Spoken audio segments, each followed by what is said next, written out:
नमस्कार, आपका स्वागत है डॉक्टर पवन शुक्ला एजुकेशनलिस्ट नामक यूट्यूब चैनल पर। आप जानते हैं कि यहाँ शिक्षा शास्त्र विषय की चर्चा कर रहे हैं हम लोग, जिसमें स्पेशली नेट एजुकेशन के संदर्भ में और नेट के फर्स्ट पेपर के संदर्भ में जो कॉमन है उसकी बात कर रहे हैं इस समय। इस प्रकरण में हम आज के वीडियो के अंक में देखते हैं experimental research definitions and steps. जो प्रयोगात्मक शोध है, आपने देखा कि टाइप्स ऑफ रिसर्च में कि there are majorly 3 types of research. First descriptive research, second experimental research and third historical research. तो हमने जो है हिस्टोरिकल रिसर्च को पूरी तरह से देख लिया है। अब हम लोग डिस्क्रिप्टिव रिसर्च को भी देख चुके हैं। अब वो डिस्क्रिप्टिव रिसर्च में जो नॉन एक्सपेरिमेंटल रिसर्च होते हैं सब आ जाते हैं, उनका एक एक करके आप डिटेल अलग से देखेंगे हम। अभी थर्ड जो मेजर टाइप्स ऑफ रिसर्च है वो है एक्सपेरिमेंटल रिसर्च, प्रयोगात्मक शोध। उसके बारे में आज बात करते हैं। प्रयोगात्मक शोध का क्या तात्पर्य है, मैं थोड़ा सा आपको जनरल में मैं कहूँगा। निवेदन है कि आप लोगों को रिक्वेस्ट है कि बिल्कुल जनरली किसी बात को समझने की कोशिश करेंगे तो बेहतर समझ में आएगी। जैसे शब्दों को आप छोड़ देते हैं, पहली गलती है। एक्सपेरिमेंटल रिसर्च यानी जो प्रायोगिक अनुसंधान है, उसके शब्द का क्या तात्पर्य है? प्रायोगिक यानी प्रयोग से बना, प्रयोग के आधार पर टिका अनुसंधान यानी खोज का तरीका। अब प्रयोग क्या होता है? आप प्रयोग में जानते हैं कि विज्ञान के चरणों का अनुपालन किया जाता है। ORCGA विज्ञान के 5 चरण, जिसको आप जानते हैं observation, recording, comparison, generalisation, application. ये 5 चरण हैं और इनको पांचों को आप जान रहे हैं। तो यहाँ जो है एक्सपेरिमेंटल रिसर्च में भी वो 5 स्टेप्स का फॉलोअप होता है और तभी ये साइंस के रूप में काम करता है और कंक्लूजन भी एक साइंटिफिक तरीके से देता है। तो इसके समझने के लिए हमको यहाँ बहुत सारी डिफिनेशन आपको मिलेंगी। एक आपको मैं पटना विश्वविद्यालय के प्रोफेसर अरुण कुमार सिंह की परिभाषा बताते हैं, जिनकी परिभाषा को आप समझ के काफ़ी हद तक एक्सपेरिमेंटल रिसर्च को जनरल वे में, एकदम सिंपल वे में समझ सकेंगे। तो आइए प्रोफेसर अरुण कुमार सिंह जी की परिभाषा को हम समझते हैं। क्या कहते हैं वे? Experimental research is one, experimental research is one, वह है इन विच, जिसमें द एक्सपेरिमेंटर आर रिसर्चर, जिसमें जो प्रयोग करता है या अनुसंधान करता है या शोध करता है, जो उसको करने वाला है, क्या करता है? स्टडीज, अध्ययन करता है। किसका अध्ययन करता है? The effect of manipulation of independent variables, जिसमें जो अनुसंधान करता है या जो प्रयोग करता है, जो प्रयोग करता है या अनुसंधान करता है, वो शोध करता है, वो क्या करता है? वो पढ़ता है, वो अध्ययन करता है। स्टडीज किसका? Effect of manipulation of independent variable, effect of manipulation of independent variables, जो इंडिपेंडेंट यानी जो स्वतंत्र हैं, वेरिएबल्स माने चर, जो स्वतंत्र चर हैं, उन स्वतंत्र चरों में जो मैनिपुलेशन यानी जो हेर फेर या बदलाव किया जा रहा है, उस बदलाव का अध्ययन करते हैं। किसके संदर्भ में? देखिए, विथ कॉन्फिडेंस, किसके साथ? आत्मविश्वास के साथ, एंड रैंडमली, और रैंडमली क्या करते हैं? एंड रैंडमली, आगे क्या है? असाइन, पहचानते हैं, सब्जेक्ट्स, विषयों को, इनटू डिफरेंट ग्रुप्स, और जो समूह हैं, जो सब्जेक्ट हैं, विषय हैं, उनको विभिन्न समूहों में पहचानते हैं। So that he may be able to establish the cause and effect, जिसके परिणाम स्वरूप वे जो हैं कार्य और कारण का जो प्रभाव है, काज एंड इफेक्ट का, उसको वो इस्टेब्लिश करते हैं, स्थापित करते हैं। Relationships between the independent variable and the dependent variables, और किसमें डिपेंडेंट वेरिएबल और इंडिपेंडेंट वेरिएबल में वो ऐसा करते हैं। तो क्या करते हैं आप प्रयोगात्मक शोध के बारे में अगर इनकी परिभाषा देखें तो प्रयोगात्मक शोध वैसा शोध है जिसमें प्रयोगकर्ता या शोधकर्ता नियंत्रित परिस्थिति में विशेष वेरिएबल में जो चर या जो चरों में जोड़ तोड़ या मैनिपुलेशन करता है उसका एक दूसरे पर प्रभाव का अध्ययन करता है।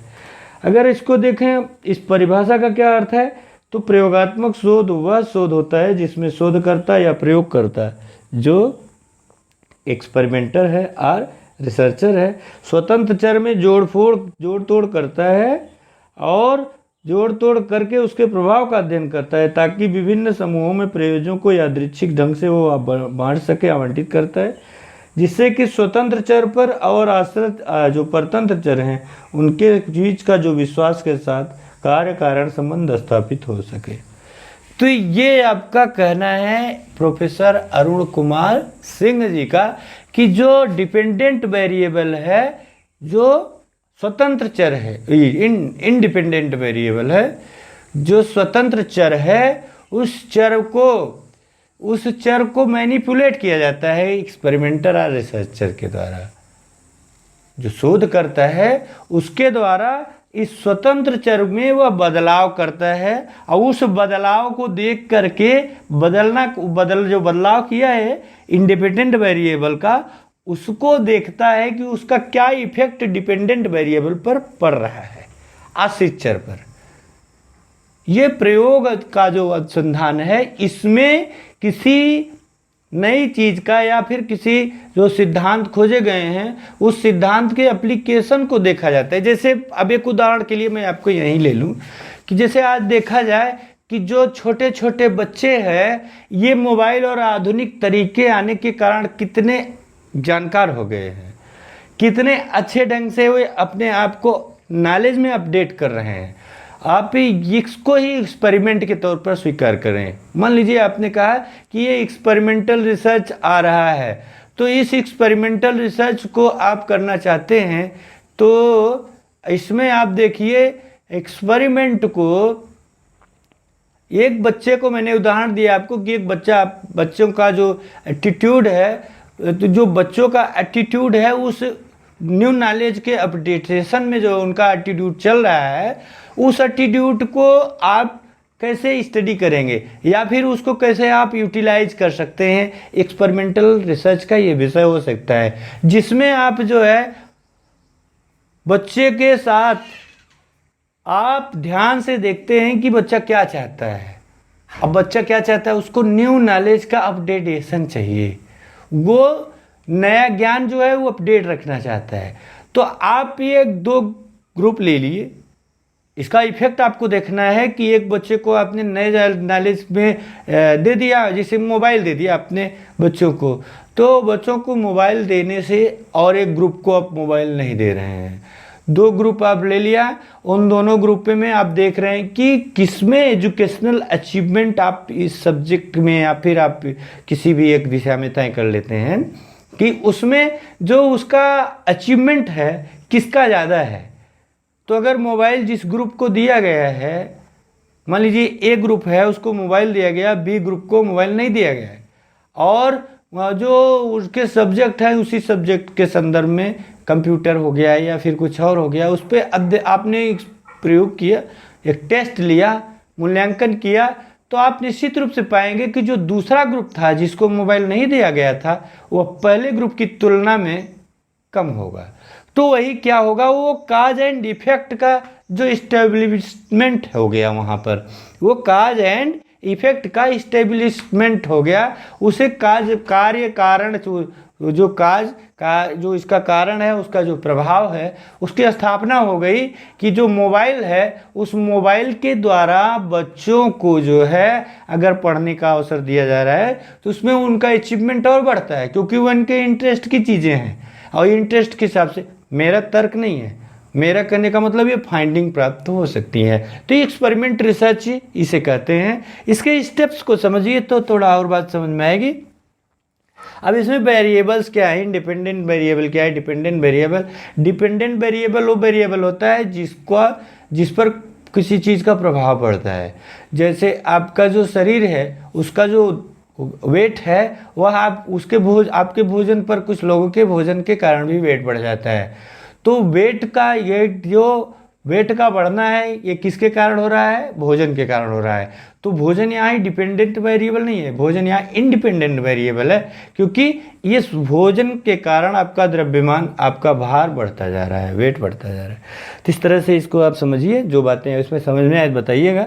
आगे चलते हैं, हम स्टेप्स इन एक्सपेरिमेंटल रिसर्च की बात करते हैं कि जो प्रयोगात्मक अनुसंधान है उसके चरण क्या हैं, उसके सोपान क्या हैं। इन सोपानों को देख लेते हैं, उसके बाद फिर आगे वाले वीडियो में देखेंगे कि इसके क्या और प्रोसेस में होता है। तो पहले सोपान की बात करते हैं। स्टेप्स इन एक्सपेरिमेंटल रिसर्च, जो प्रयोगात्मक अनुसंधान है, इसमें कौन कौन से सोपान होते हैं पहले से तय है। तो इसमें देखिए पहला सोपान आपके सामने है। कुल इसमें 14 सोपान हमने पाया, आपको तो पता नहीं पाया भर का। तो 14 सोपान में पहला selection of problems and define.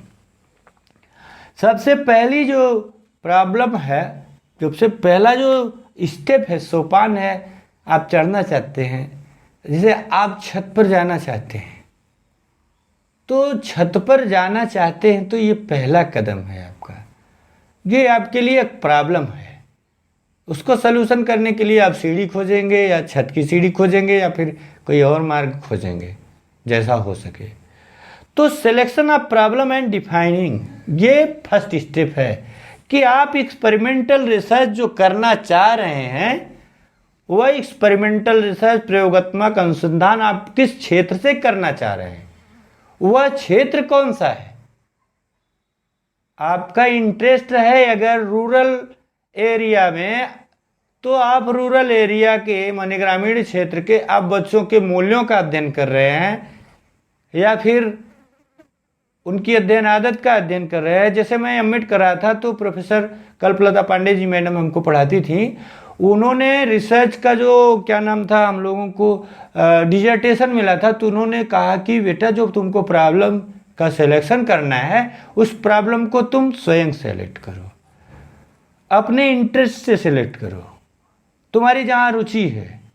तो मुझे तब से मैंने एसिमुलेट किया है, आत्मसात किया है कि निश्चित रूप से जो रिसर्चर है, मैंने पीएचडी भी उसी मैडम जी के सुझाए गए जो शीर्षक था उसी पर मैंने पीएचडी आगे किया था, आगे उसी को मैंने बढ़ाया। और तो इसीलिए आपको यहाँ पहली बात समझना है कि एक्सपेरिमेंटल रिसर्च में selection of problem first step है एंड डिफाइनिंग। आपकी जो समस्या है, आप उस समस्या को सबसे पहले चयनित करेंगे, क्योंकि समस्या क्या है इसकी परिभाषा मैं आपको अगले वीडियो में किसी दिन दूंगा। समस्या का मतलब है कि जो संभावित कथन है, किसी जो समस्या जो है, ये परिभाषा कहेंगे। तो समस्या का मतलब जो आपकी आवश्यकता है, उस आवश्यकता का और आपके मध्य जो अवरोध है, जिससे आप हैं ये ऑर्गेनिज्म रूप में, और आपकी नीड है, और इसमें कुछ ब्रेकर्स लगे हुए हैं। यही ब्रेकर्स जो वहाँ तक आपको नहीं पहुँचने दे रहे हैं, यही ब्रेकर्स क्या है, ये प्रॉब्लम है। तो इन प्रॉब्लम, इसको परिभाषित करना पड़ेगा आपको शब्दशः। रिसर्च की फुल मीनिंग में आपको अपने अनुसार परिभाषित करना होगा, और इसको चुनने के बाद परिभाषा करना। और दूसरा काम है कि रिव्यू ऑफ लिटरेचर, जो आपका टॉपिक चुना गया उससे संबंधित साहित्य का आप सर्वेक्षण करना चाहेंगे, जो रिव्यू ऑफ लिटरेचर करेंगे लाइब्रेरी के द्वारा, इंटरनेट के द्वारा, जहां आपको अपने शोध प्रकरण से संबंधित क्षेत्र के शोधों का भंडार मिलेगा। वहां आप एक एक करके उनका अध्ययन करेंगे, उनकी क्या क्या हाइपोथेसिस थी, क्या ऑब्जेक्टिव थे, उनके क्या फाइंडिंग थे, उनकी क्या स्ट्रेटजी थी, उन्होंने कौन सा टूल्स लगाया, उन्होंने कौन सी स्टैटिक्स लगाई, उनकी फाइंडिंग क्या रही, उनकी फाइंडिंग किन फीमेल पर लागू होती है, एक फीमेल पर लागू होती है, उनकी फाइंडिंग रूरल में लगती है कि अर्बन में लगती है, कहाँ, कैसे, क्यों, सभी प्रश्नों का आप खोजने का प्रयास करेंगे उत्तर। उसके बाद है स्टेट द प्रॉब्लम। इसके बाद जो है आप अपनी एक समस्या का स्थापना करेंगे, आप अपनी एक समस्या को स्थापित करेंगे। स्टेट द प्रॉब्लम यानी परिकल्पना, आप जो स्टेट द प्रॉब्लम का मतलब ये हो गया कि जो है आप समस्या को निश्चित कर लेंगे कि प्रयोग जो है बिना समस्या के तो होगा नहीं। तो आप क्या करेंगे, इस प्रयोग को करने के लिए आपने जो प्रॉब्लम चुनी थी वहाँ पर डिफाइन की है, उस प्रॉब्लम को यहाँ स्टेट करेंगे। स्टेट करना का मतलब आप यहाँ स्थापित करेंगे कि मतलब जैसे आपका जो समस्या था, आपने जो भी समस्या चयनित की है, मैंने जैसे अभी उदाहरण दी आपको कि जो प्राथमिक बच्चे हैं उनको मोबाइल के द्वारा अध्ययन कराना, तो इसको स्टेट प्रॉब्लम आप एक समस्या को उसको पूरा बांधेंगे कि समस्या कक्षा 9 के या फिर कक्षा 6 के या फिर कक्षा 12 के, जो भी कक्षा आपने ले ली, विद्यार्थियों के शैक्षिक निष्पत्ति पर मोबाइल का प्रभाव देखना चाहते हैं। तो ये प्रॉब्लम हो गई आपकी। और स्टेट द हाइपोथेसिस, जब आप प्रॉब्लम की हाइपोथेसिस स्थापना कर लेते हैं तो जो हाइपोथेसिस होती है, परिकल्पना होती है, वो परिकल्पना जो है किसी समस्या के संभावित हल का कथन होता है। जो आपका हाइपोथेसिस आप बताएंगे कि ये परिकल्पना है, वो प्रॉब्लम्स का जो है सलूशन है, वह प्रॉब्लम्स का सलूशन है। ऐसा स्टेटमेंट है जो सलूशन की ओर संकेत करता है, यानी समस्या का संभावित हल है। उसी को आप लिखेंगे स्टेट द हाइपोथेसिस। उसके बाद लिखेंगे डिफाइन द वेरिएबल्स। आप अपने जो समस्या में यहाँ स्थापना किए हैं उसमें कौन कौन से वेरिएबल्स हैं, वो स्वतंत्र कौन है, कौन परतंत्र है, कौन डिपेंडेंट है, कौन इंडिपेंडेंट है, कौन इंटरवेनिंग है वेरिएबल्स है। इस तरह के वेरिएबल्स के टाइप्स और व्हाट इज़ वेरिएबल्स हम आपको किसी दिन बताएंगे, तो एक अलग से वीडियो में, तो वहाँ आप समझिएगा। तो यहाँ इस डिफाइन द वेरिएबल्स को, आप वेरिएबल्स को डिफाइन करेंगे। उसके बाद ये पार्चर्स की बात करेंगे कि आपने जो प्रॉब्लम सेलेक्ट किया है और उस प्रॉब्लम के सिलेक्शन से लेकर के हाइपोथेसिस के जो फार्मूलेशन तक, और फिर आपने जो वेरिएबल्स को डिफाइन किया है उसके हिसाब से आपको कौन कौन से अपर्चर्स चाहिए, टूल्स चाहिए, जिसके द्वारा आप इस हाइपोथेसिस को प्रूव कर सकें कि वो राइट है या रॉन्ग है। उसको आप कैसे इस तरह सिद्ध करना पड़ेगा आपको ना कि वो परिकल्पना सही है गलत है। तो उसके लिए आप उपकरण लेंगे जिससे आंकड़ा का संकलन होगा। तो वहाँ कंट्रोलिंग द वेरिएबल्स, उसके बाद आप यहाँ जो है कंट्रोलिंग द वेरिएबल्स की बात करेंगे। डिज़ाइन के द्वारा एक ऐसी डिज़ाइन तय करेंगे। रिसर्च डिज़ाइन एक अपना चैप्टर है, इसमें आपको जानने को मिलेगा, जिसका काम है कंट्रोलिंग द वेरिएबल्स। तो रिसर्च डिज़ाइन पढ़ेंगे आप, मतलब एक आव्यूह रचना है, एक स्ट्रेटजी है, जो प्लान है एक पूरी तरह से सुनियोजित योजना है कि आप कैसे अपने लक्ष्य तक पहुंचेंगे। जो आपका एक्सपेरिमेंट है, इस एक्सपेरिमेंट को करने के लिए आपने जो तय किया है उसको आप कैसे पूरा करेंगे। तो ये कंट्रोलिंग द वेरिएबल्स में आपको ज्ञात हो जाएगा। उसके बाद आप सेलेक्ट डिज़ाइन देखेंगे, कैसे आप इसको कंट्रोल करेंगे, कैसे यहाँ से लेकर के यहाँ तक जो 7th स्टेप तक आप आए। प्रॉब्लम है, लिटरेचर है, प्रॉब्लम है, और उसके बाद हाइपोथेसिस है, वेरिएबल्स कौन कौन से हैं, उपकरण कौन से हैं, वेरिएबल्स किसको कंट्रोल किया जाएगा।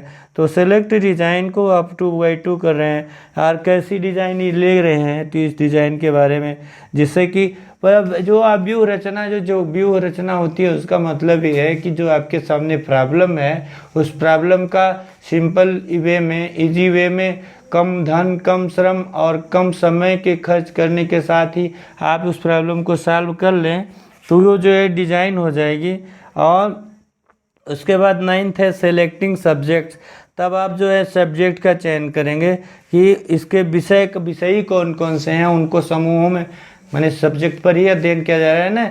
जो आपका टॉपिक है वो बच्चों पर, मान लीजिए मैंने बताया आपको 6-12 की किसी कक्षा के विद्यार्थियों को ले रहे हैं, तो ये उस क्षेत्र के सब्जेक्ट के बच्चे आपके हो जाएंगे। उसके बाद आप प्रोसीजर को समझाएंगे कि how to collect data and how to analyse data, synthesise data, statics का कौन सा उपयोग होगा, स्टैटिक्स के उपयोग में किस स्तर की त्रुटियों को देखा जाएगा, किस स्तर की त्रुटियों को छोड़ दिया जाएगा।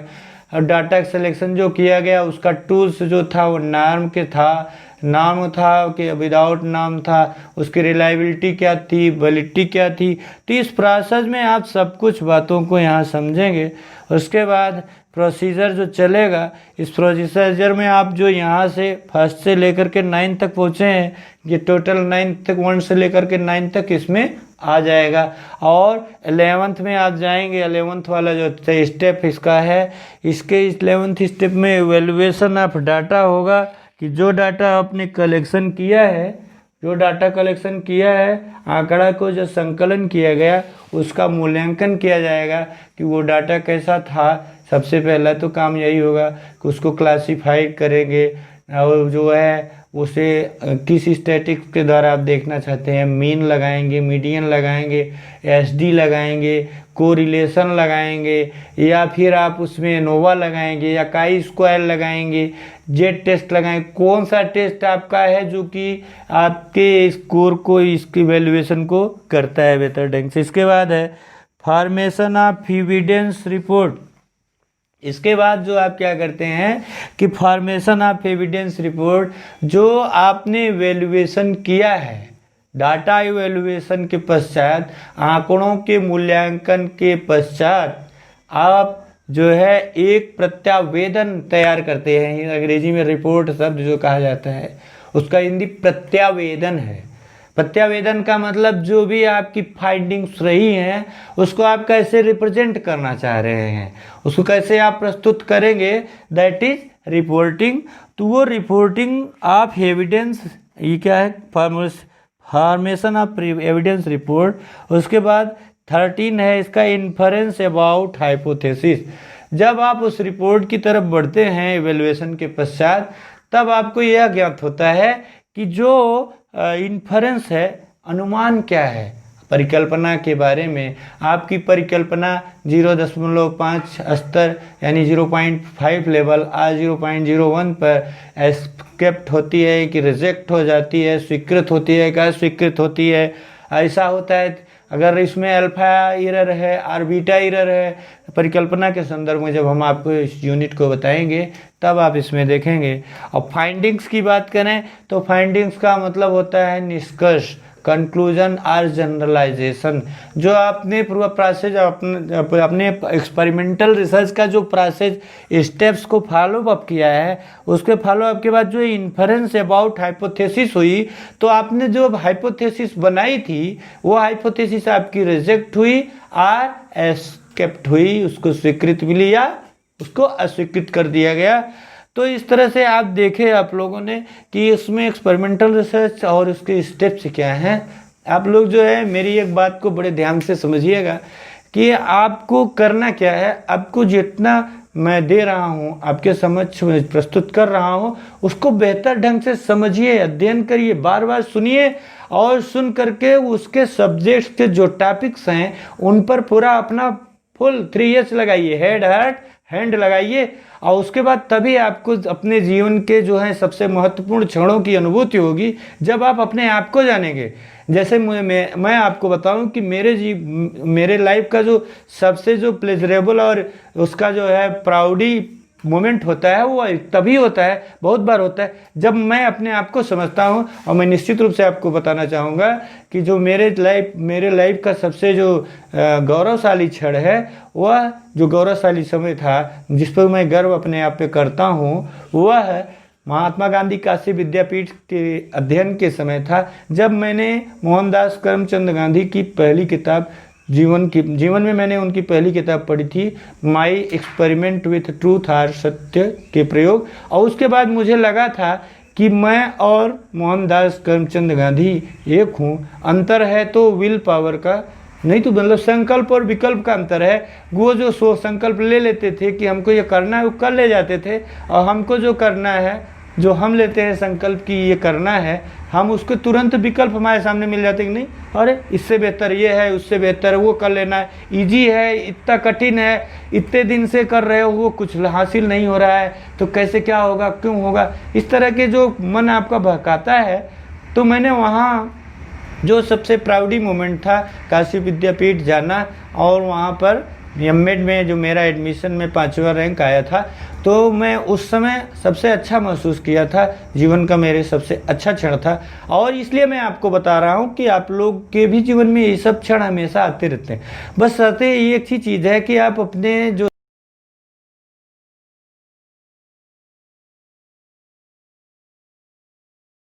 संकल्प और विकल्प का अंतर हो जाता है, इसकी दूरी को कम करिए। कोशिश करिए कि संकल्प और विकल्प एक ही रहे। आप कमेंट में आइए, जो कुछ कहना हो कहिए। चैनल लाइक शेयर सब्सक्राइब अवश्य कर लीजिए। धन्यवाद, नमस्कार।